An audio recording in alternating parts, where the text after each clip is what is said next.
Olá meninas, boa tarde, tudo bem? Olha só o tamanho do muque, misericórdia. Vamos lá, a gente vai falar sobre o capítulo 3 de Esther hoje, né? E Esther, eu vejo Esther como um livro sobre consequências e providências, né? A consequência que vem através do pecado, das atitudes impensadas, né? Dos comportamentos que não refletem a presença de Deus na vida e as oportunidades e as providências que se apresentam para aqueles que permanecem fiéis, com um coração inabalado, mesmo diante das adversidades mais cruéis. Nós temos aqui os personagens que já foram apresentados, né? Nós temos Assuero, um rei que, apesar de toda a sua ostentação, reflete um temperamento fraco, né? Insensato, mal assessorado, então egoísta, orgulhoso.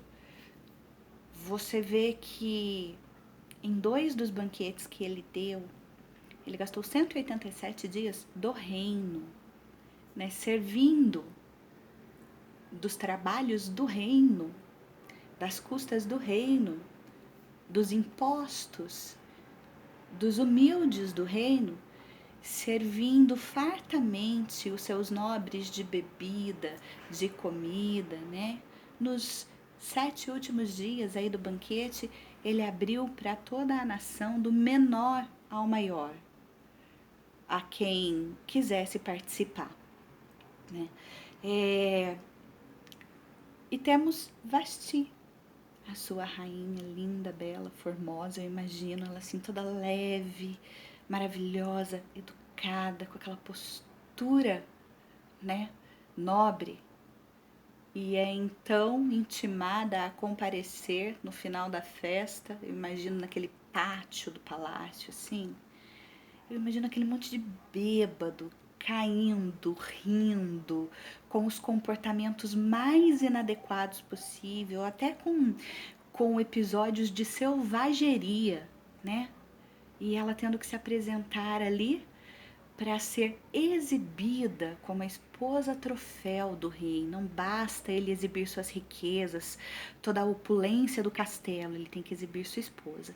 E ela então se nega, o que o deixa enfurecido, e ele vai buscar o conselho daqueles que ele julga serem os sábios do reino, seus conselheiros, né? E então ele destitui Vasti.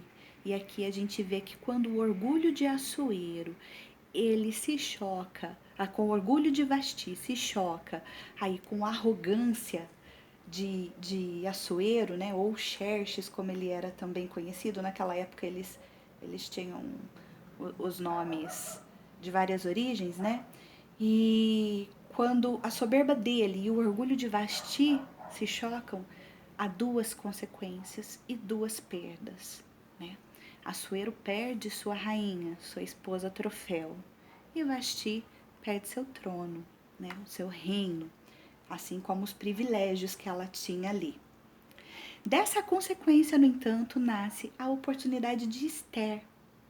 Esther, órfã, sobrinha de um escravo que havia se tornado servo ali no reino, porque Mardoqueu ele foi levado cativo de Jerusalém para a Babilônia por Nabucodonosor. Então ele era um escravo no começo, né? E aí ficou como servo no país ali e foi ficando a origem humilde, né? As subclasses, como no livro, quem se interessar a ler ali, apesar de ser um romance, mostra bem a divisão das classes, né? E com essa humildade toda, desde que ela chegou no castelo, para o início da seleção, Esther encontrou graça nos olhos de Hegai. Hegai era o eunuco responsável pela preparação das moças, das virgens do reino. E ela se tornou a preferida dele. E ele, a Bíblia fala que ele lhe deu os melhores aposentos, lhe deu 7 servas, os melhores adornos e as melhores roupas. Hegai tinha um carinho e um cuidado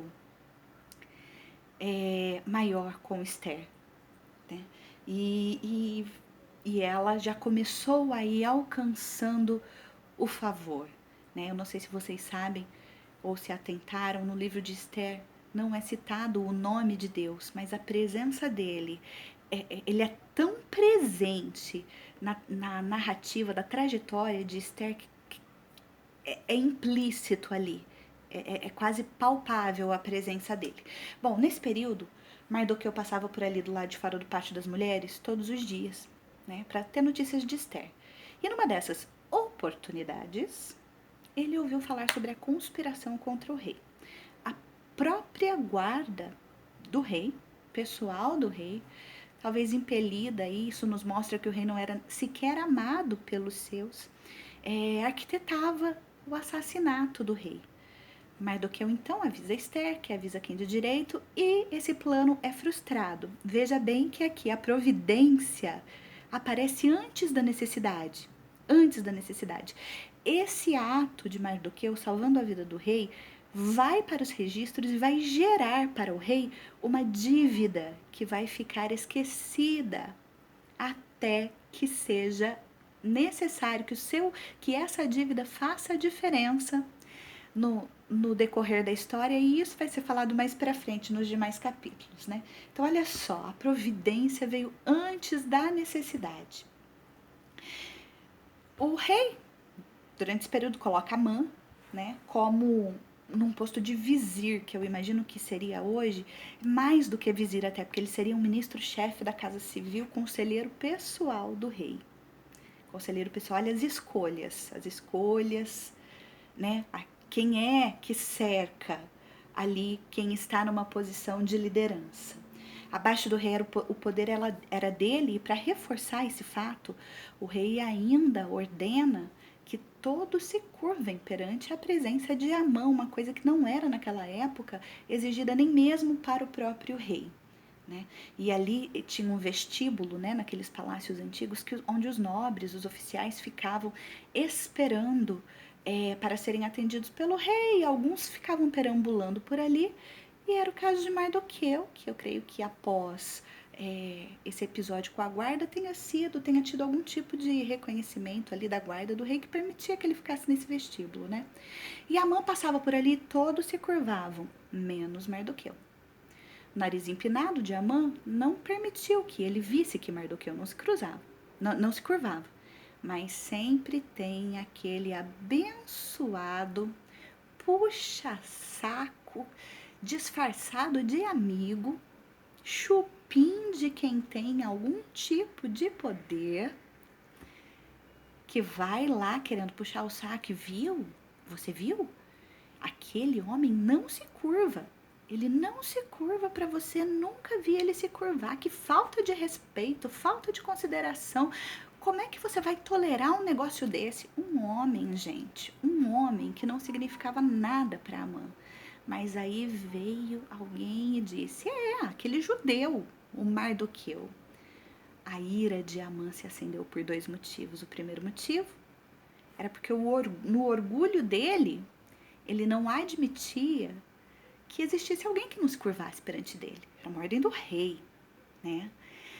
E o segundo, nós vamos lembrar aqui, que Amã, ele era descendente de Agag. Agag foi um rei amalequita. Lembra aquele povo amalequita que atacou o povo de Israel sem motivo nenhum durante o Êxodo? Né? Um povo traiçoeiro, um povo oportunista, um povo amaldiçoado. Aquela batalha onde Moisés teve os braços sustentados por Arão e Ura ali, exatamente, ele era descendente daquele povo, então eles eram inimigos ancestrais. E aí o ódio de Amã se acendeu de tal forma que para ele já não valia nem matar Mardoqueu. Ele queria matar o povo todo que estava espalhado ali pela Pérsia, porque ele pensou, bom, se Mardoqueu não vai se curvar perante mim, o povo também não vai, né? Que absurdo. E aí ele já maquinou ali na cabeça dele, né, um plano para a destruição dos judeus, né?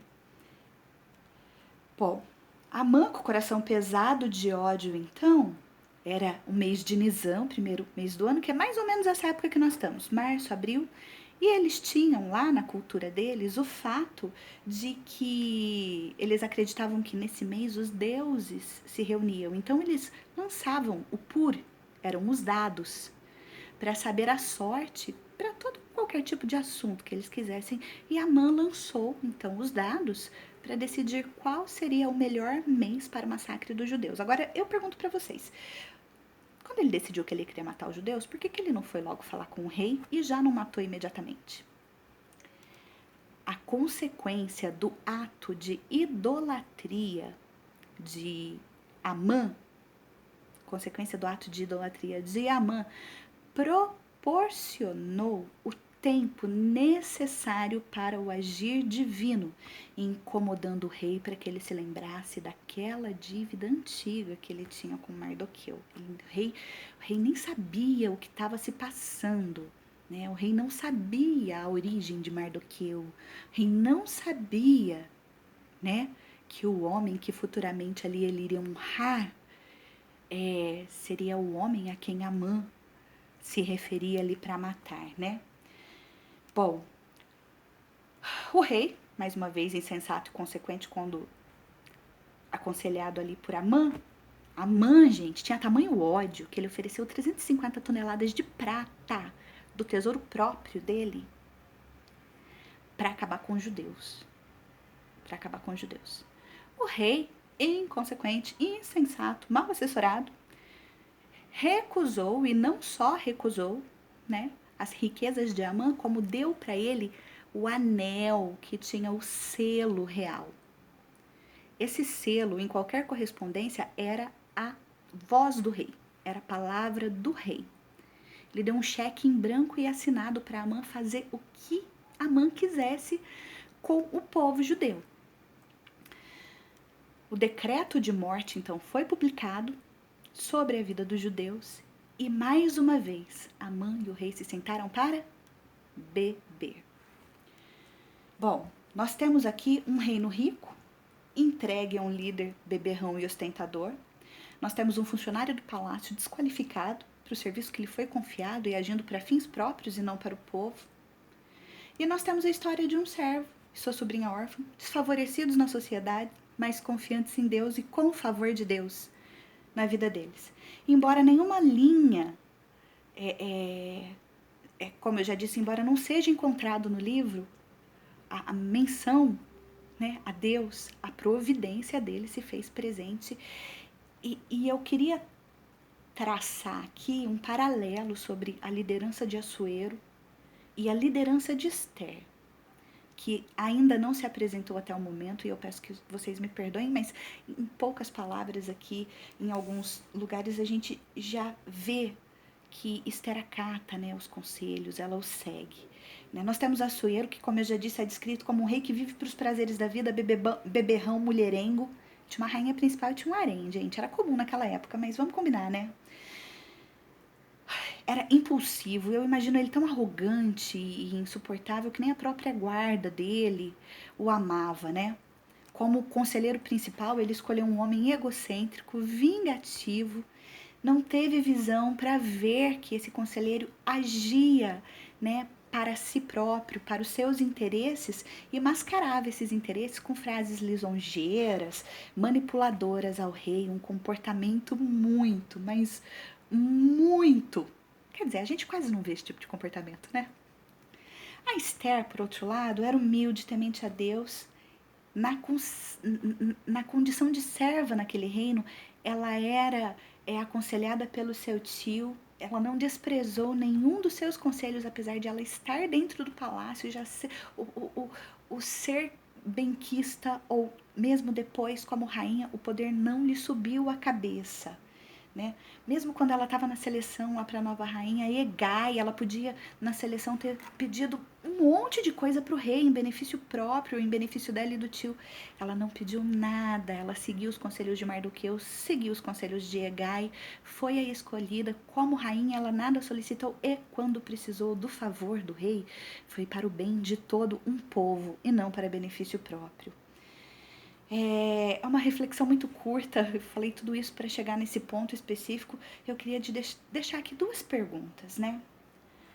Para nossa reflexão, sim. A primeira pergunta é: qual é o reino que o Senhor entregou nas suas mãos? A sua casa, seu ministério, a sua família, o seu trabalho, sua sala de aula, alguma equipe que dependa de você, os seus filhos, né? Os seus familiares. Qual foi o reino que ele entregou na sua mão? O que te é precioso? O que te é rico, né? Você pediu esse reino para Deus? A gente sempre tem alguma coisa que a gente pede e Deus dá, é o seu ministério, o seu reino. Algumas vezes os reinos são pesados, né? Não é fácil, depois que a gente tem um reino, a gente levar esse reino com responsabilidade, né? E com o devido cuidado que isso demanda. A segunda pergunta é: como é que nós estamos cuidando desse reino que nos foi confiado? Quem são os nossos conselheiros mais íntimos, aqueles a quem nós colocamos na nossa casa? Contamos os nossos segredos e ouvimos sem reserva os seus conselhos, né? Como é que essa confiança ela tem se refletido na nossa vida? Há algo ou algum fator que precisa ser mudado antes que leve à ruína de algum desses reinos? Nós temos orgulho, soberba, nós temos comportamentos que precisam ser trabalhados em nós. Imagina, né? Nós somos perfeitas, só que não, né? O que nós estamos fazendo em relação a isso? Nós estamos sendo cegadas por nosso orgulho, nós estamos buscando a humildade que nos conduz à honra. Às vezes, como seres humanos, nós somos tendenciosos a querer separar. A vida profissional é uma coisa, a vida espiritual é uma coisa. Eu concordo que assim, a vida profissional e ministério são coisas diferentes, mas a vida espiritual, a vida com Deus, ela tem que refletir em tudo que nós fazemos, em todos os nossos reinos, né? Isso tem acontecido? Será que nós temos buscado a orientação divina que leva à excelência, ou nós temos nos deixado levar pelas palavras vazias, falsas, lisonjeiras às vezes, que nos impedem de crescer, porque quando a gente ouve uma lisonja, é gostoso, né? Só elogio, o elogio real, ele é gostoso, gente, mas a lisonja, o elogio falso, ele nos impede de crescer. Ele não deixa que nós cresçamos, enquanto a crítica amorosa e construtiva, nos leva para o alto. O que é que nós temos preferido ouvir? A quem nós temos dado ouvido? Os nossos olhos espirituais estão abertos para reconhecer, né? Sabe quando você está numa conversa e sempre tem aquela pessoa que fala: ai, amiga, no privado do WhatsApp, como é que você tá? Não te chama faz um ano, mas quando tem uma novidade, ai, amiga, como é que você tá? Ai. E aí fica tentando puxar conversa, porque ela quer falar alguma coisa contra aquilo que está sendo apresentado, viu? Não interessa se tá tudo bem, se não tá, se tá de acordo, se não tá, o importante é falar mal. A fofoca é uma delícia, né? A doutora Rosana Alves já fala que nosso cérebro aqui, a área do prazer do nosso cérebro, ele dispara, parecem fogos de artifícios, né? Quando a gente tá fofocando. Não posso falar, gente. Eu sou humana, também gosto de fofoca, mas a gente tem que se controlar. Não seja malequita, pelo amor de Deus. Não seja malequita. Se algum dia você perceber esse tipo de comportamento em mim, está mais do que autorizado a me repreender em nome de Jesus. Me ajude a crescer, amiga. Me ajude a crescer. Mas voltando aqui, fechando parênteses, voltando aqui, eu quero te dizer o seguinte. Se o nosso reino está pesado demais, se o seu reino está pesado demais, é porque a gente precisa chamar o Senhor para governar a nossa vida. Você pode ter muitos reinos, você pode ser senhor de vários reinos, mas se o Senhor não estiver governando a sua vida e te dando sabedoria para confirmar, esse reino vai estar fadado ao fracasso, vai ser sitiado pelos amalequitas, vai ser destruído, seus planos vão ser frustrados. Então eu deixo aqui, gente, já estourei demais o tempo, deixo aqui um pedido para mim, para você, que o Senhor nos dê sabedoria, que o Senhor nos dê discernimento, que o Senhor nos dê graça e que o Senhor nos dê os olhos espirituais para nós vermos de quem é que nós estamos nos cercando. Quem são aqueles que falam no nosso ouvido? O que as pessoas falam está de acordo, esses conselheiros falam, está de acordo com aquilo que a Bíblia fala, com o que o Espírito Santo fala no nosso coração. Não tenha um conselheiro maior que o Espírito Santo, não tenha, seja amigo dele, seja amigo dele. Eu sempre tive um relacionamento especial com o Espírito Santo, depois do Sozo, que eu agradeço muito a pastora Roberta ter proporcionado a gente, eu descobri então um lugar de descanso no Espírito Santo. Então, é minha oração e a reflexão que eu deixo para todas nós hoje. Qual é o nosso reino? E o que nós estamos fazendo com ele? Quem é que está nos cercando nesse reino? Quem é que está sendo honrado nesse reino? E o Senhor, como governante da nossa vida, com certeza vai nos dar a orientação se nós colocarmos o Senhor no lugar de honra desse reino, no lugar de direito dele desse reino.